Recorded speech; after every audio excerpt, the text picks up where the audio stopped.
Selamat malam Bapak Ibu Saudara-saudari yang dikasihi Tuhan. Shalom.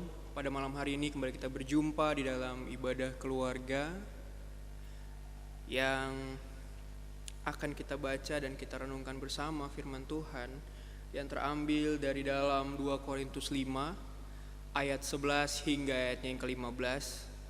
2 Korintus 5 ayat 11 hingga ayatnya yang ke-15. Namun sebelum itu marilah kita satu dalam doa untuk memohon bimbingan Roh Kudus. Kita berdoa.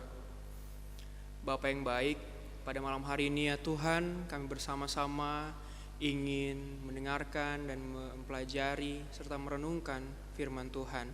Kiranya Tuhan, apa yang kami dengarkan, apa yang kami renungkan bersama-sama pada malam hari ini boleh menjadi berkat, boleh menjadi kekuatan baru dalam kehidupan kami, agar pada hari-hari selanjutnya kami boleh melakukan firman Tuhan dalam kehidupan kami.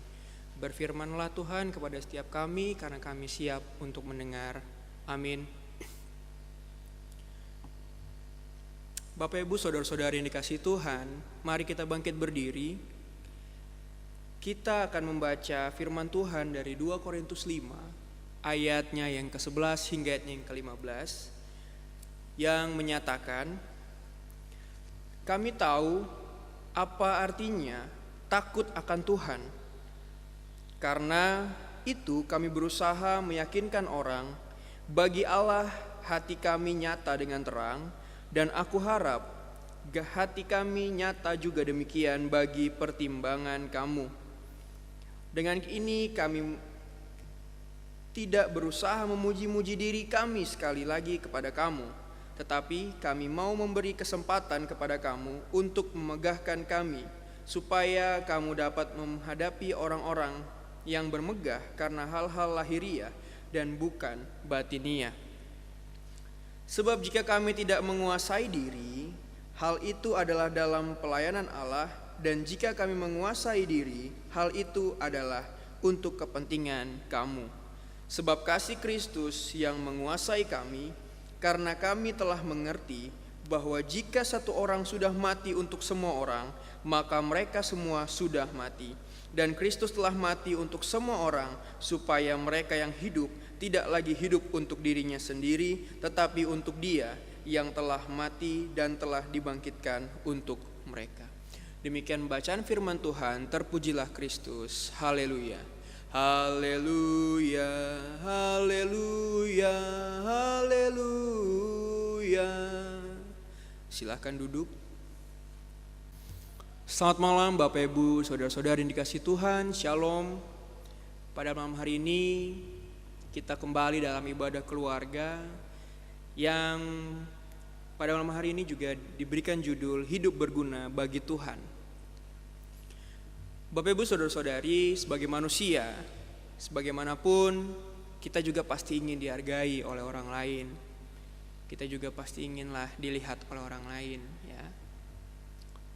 Tetapi apakah alasan itu ataupun motivasi itu sudah benar, atau malah menjadi hal yang kurang baik dalam kehidupan sebagai orang percaya? Bapak Ibu, Saudara-saudari yang dikasihi Tuhan, pada pembacaan Alkitab kita pada malam hari ini dalam 2 Korintus 5 ayat 11 hingga ayat yang ke-15, ada beberapa hal yang dapat kita pelajari dari Paulus. Paulus memikirkan bagaimana cara untuk menolong jemaat Korintus dalam menghadapi para pengajar sesat. Korintus merupakan kota yang metropolitan, banyak pendatang, baik orang Yahudi, non-Yahudi, ataupun orang-orang dari negara-negara lain. Jadi banyak sekali juga ajaran-ajaran, aliran-aliran yang masuk ke dalam kota Korintus. Kehidupan jemaat di sana bisa dikatakan tidak 100% setia kepada Tuhan. Kehidupan jemaat di sana banyak tantangannya, karena yaitu banyak pengajar sesat, banyak juga orang yang mengaku sebagai juru selamat ataupun mengajarkan hal-hal yang tidak baik, dan juga banyak kegiatan pekerjaan-pekerjaan lain yang menuntut mereka untuk melakukan dosa. Paulus menginginkan bagaimana jemaat di Korintus itu tetap dibina atau tetap terbina secara baik dalam hidup, saling mengasihi, dan melengkapi satu dengan yang lainnya. Jemaat di Korintus juga menuduh Paulus sebagai orang gila, karena Paulus selalu membanggakan penderitaan yang ia alami. Padahal semua itu dilakukan demi pelayanan bagi umat Tuhan. Bahkan sebenarnya yang dirasakan oleh Paulus itu tak seberapa dibanding dengan apa yang telah diperbuat Tuhan dalam dirinya.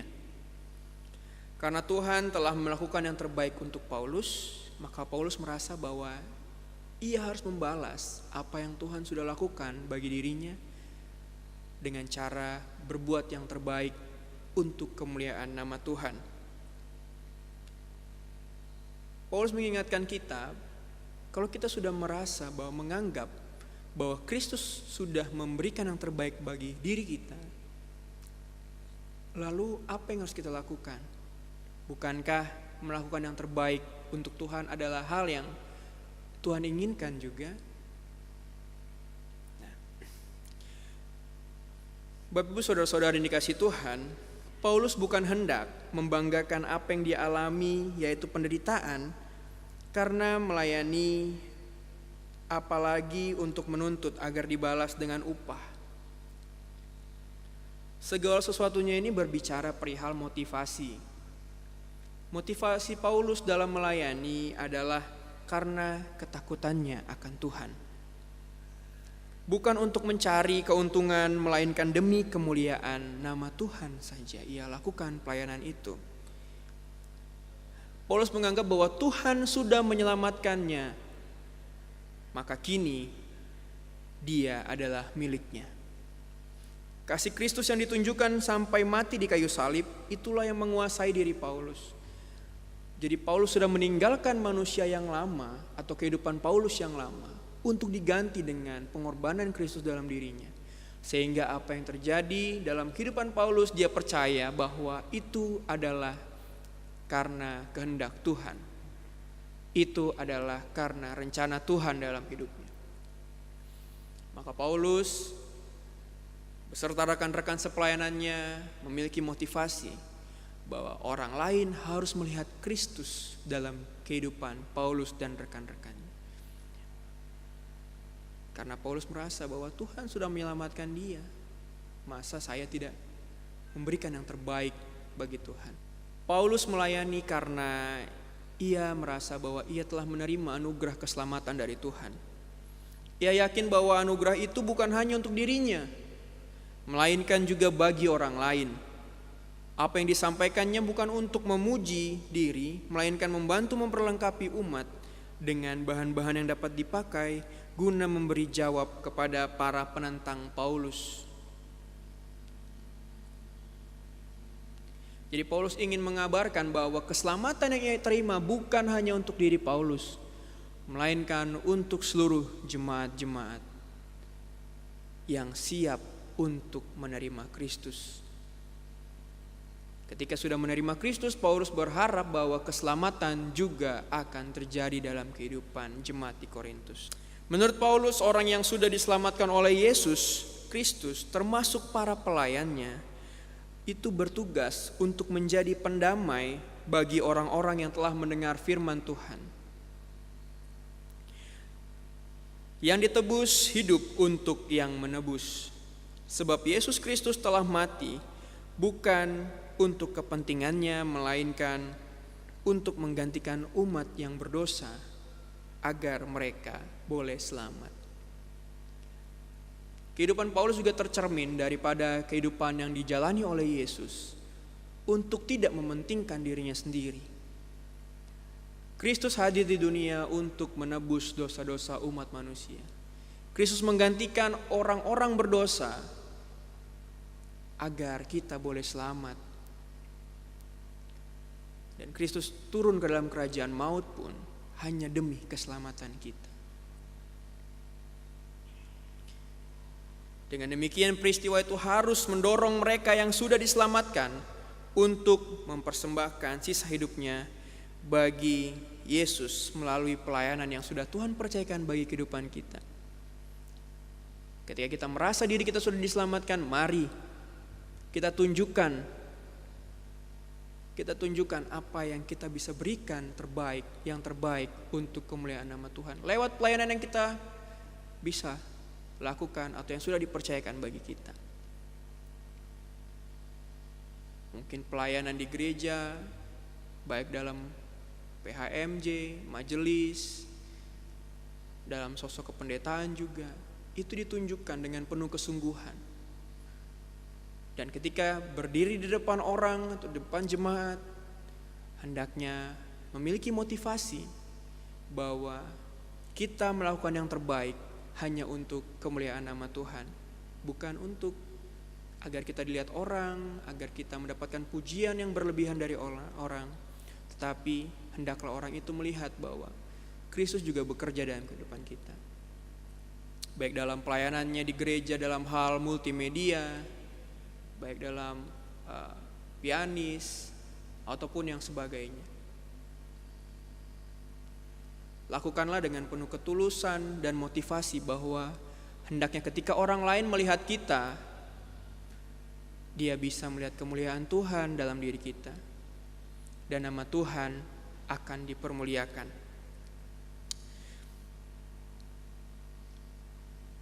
Bapak Ibu saudara-saudari, walaupun Paulus mengajarkan kita untuk tidak dipuji dan dihormati, namun Paulus juga mengajarkan kita bahwa Paulus juga tetap ingin agar apa yang dilakukannya itu diakui dan diterima sebagai bagian dari pelayanan kepada Tuhan.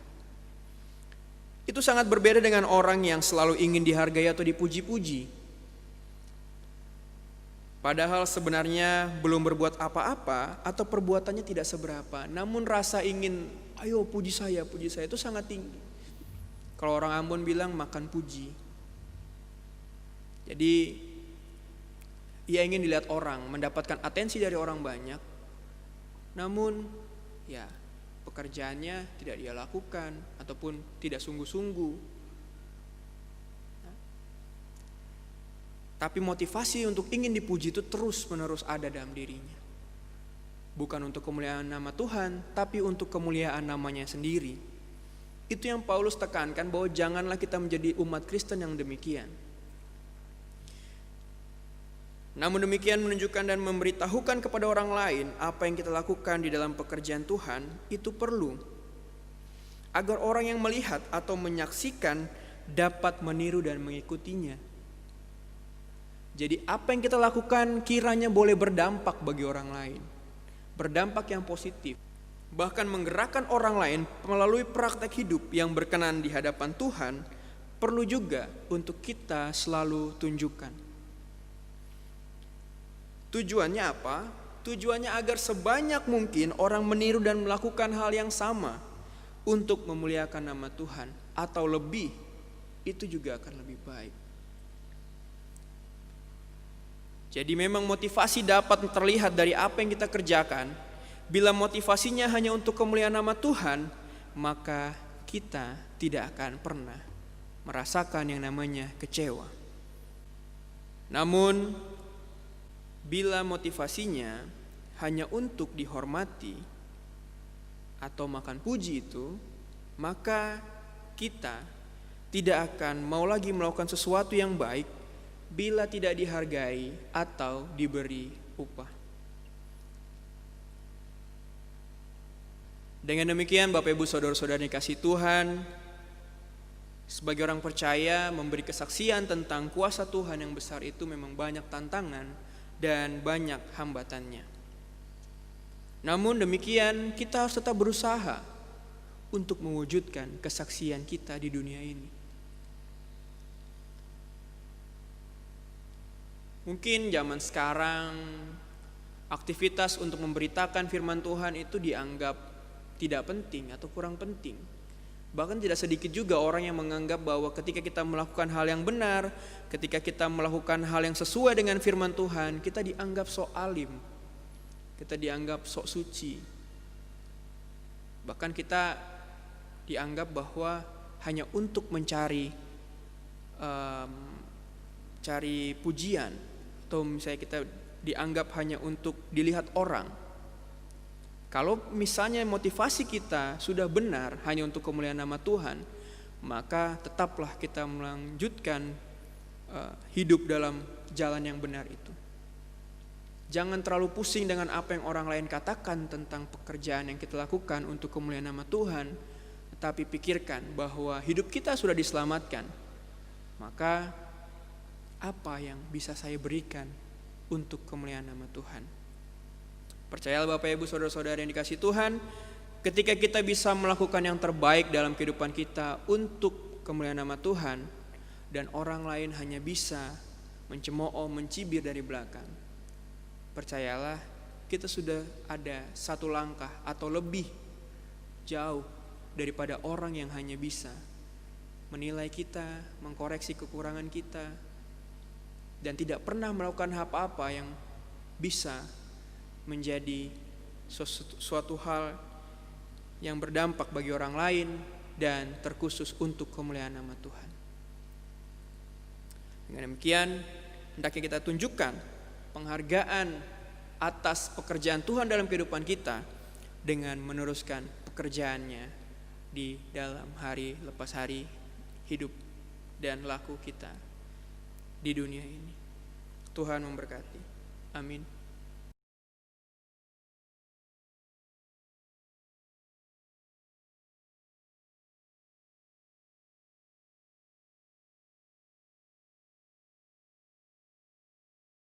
Bapak Ibu saudara-saudari, mari kita satu dalam doa, kita berdoa.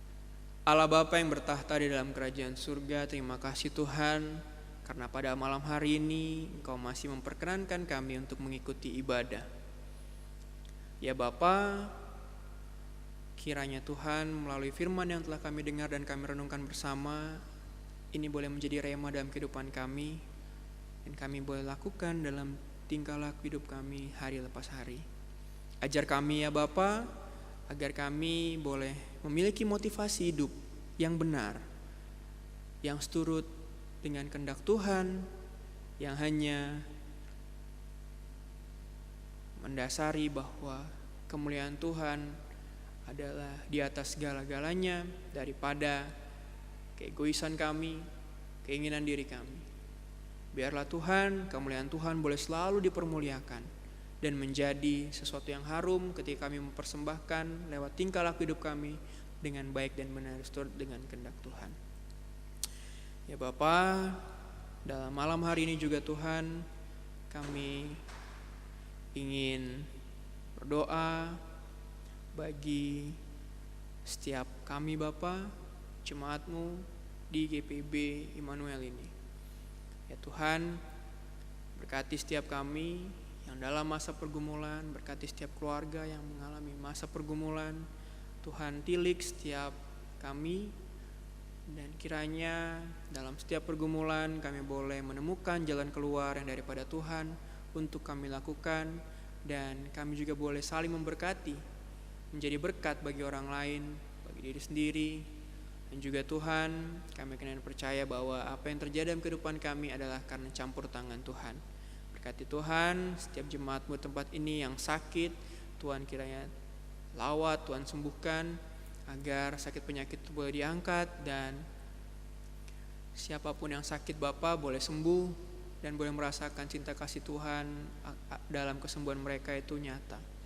Ya Tuhan, kami juga mau berdoa bagi setiap jemaat-Mu Bapa yang dalam pergumulannya, baik dalam mencari pekerjaan ataupun dalam menemukan jodoh, juga kami serahkan ke dalam tangan Tuhan, agar Tuhan turut bekerja dalam kehidupan kami semua.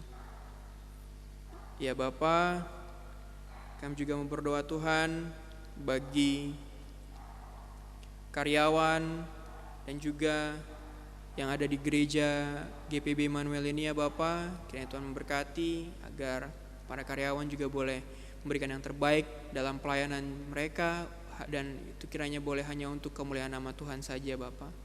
Ya Bapa, kami juga berdoa bagi majelis dan juga PHMJ di gerejamu ini Bapa, berkati dan berikan mereka juga kekuatan agar dalam melakukan tugas mereka juga boleh mereka lakukan dengan penuh kesungguhan, ketulusan yang daripada Tuhan. Bapa, kami juga berdoa bagi KMJ di tempat ini dan juga Tuhan menyertai pendeta kami, Pendeta Like beserta keluarga. Tuhan berkati beliau, Tuhan berikan beliau kesabaran, kesehatan juga Bapak, kekuatan agar dalam melakukan segala tugas tanggung jawabnya di gereja ini juga boleh mencerminkan dan juga boleh membawa kami ke dalam kemuliaan Tuhan, dan kami boleh membanggakan kemuliaan Tuhan hadir di tengah-tengah jemaat ini ya Bapak. Kami juga berdoa Tuhan bagi bangsa dan negara kami Bapak, berkati bangsa dan negara kami dalam setiap pergumulannya, jauhkanlah bangsa dan negara kami dari celaka mara bahaya Bapak. Dan juga Tuhan, kami juga berdoa bagi Presiden, Wakil Presiden, serta staf jajarannya, memberikan kekuatan, kesehatan agar dapat memberikan yang terbaik bagi bangsa dan negara ini Bapak. Dan kiranya Tuhan dalam melakukan pekerjaan mereka juga boleh hanya untuk memuliakan nama-Mu saja ya Tuhan. Kami juga berdoa Tuhan bagi seluruh pemerintahan, baik dari yang tertinggi hingga sampai tingkat terendah Tuhan, dalam melakukan tugas tanggung jawab mereka. Juga Tuhan boleh berikan mereka kebijaksanaan agar dalam melakukan tugas mereka juga boleh sungguh-sungguh melakukan yang benar seturut dengan kehendak Tuhan. Ya Bapa, berkati kota kami, kota Balikpapan, dan juga segala orang yang mengurus, yang mengatur pemerintahan di kota kami ini Bapa, agar kota kami ini boleh menjadi kota yang tentram, kota yang aman dan nyaman untuk semua orang.